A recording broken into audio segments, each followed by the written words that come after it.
Here's a tutorial for Arabesque Section 3 of sliding scale.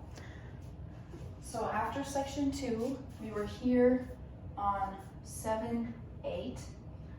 So you're gonna go 1, 2, 3, 4, 5, 6, 7, and 8. So here, this from here is a pas de bourrée, and you're just stepping on the left foot and lowering down into this arabesque here. So again, 3, 4, 5, 6, 7, and 8. Now from here, you're gonna go 1, 2, 3, 4, 5, 6, 7, 8. You're walking towards her again. So a little faster from here. Here's 8.